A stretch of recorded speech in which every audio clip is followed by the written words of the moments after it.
राज्य मंत्री अर्थात पश्चिमबंग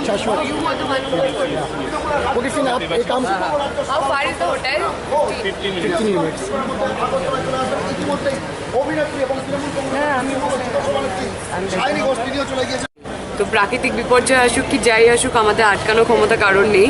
আর আমরা কোনোদিন দাঁড়াতে শিখিনি মমতা বন্দ্যোপাধ্যায়ের নেতৃত্বে। তো আজকে এসেছি দিদির হাত শক্ত করতে। আর আমি খুবই আশাবাদী যে ত্রিপুরার মানুষ মানে বিশ্বাস করছেন যে মমতা বন্দ্যোপাধ্যায় ত্রিপুরার মাটিতে পা রাখবে। এবার আমি আরেকটি প্রশ্ন করব যে গুন্ডামি বা সবসময় এই মারপিট কোনোদিন অস্ত্র হতে পারে না জেতার জন্য।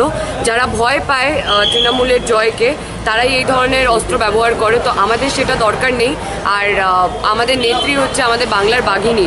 তাকে দেখে আমরা শিখেছি যে ঘরে সিটকে ভয় পেয়ে বসে থাকতে না। তো আমাদেরকে কিছুই আটকাতে পারবে না। আমি যেটা বললাম সুরক্ষিত না ডেফিনেটলি, তার জন্য প্রতিবাদ চলেই চলেছে ত্রিপুরায় পরের পর।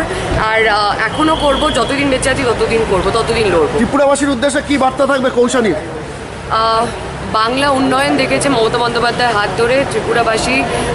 আমার মনে হয় তারা ধন্যবাদ জানাবে পরে, যখন বহুমত ভোট দিয়ে মমতা বন্দ্যোপাধ্যায় বা তৃণমূল কংগ্রেসকে ত্রিপুরা মাটিতে আনবে। তারাও জানবে উন্নয়ন কি হয়, পরিবর্তন আসতে চলেছে, এটা আমি আশাবাদী।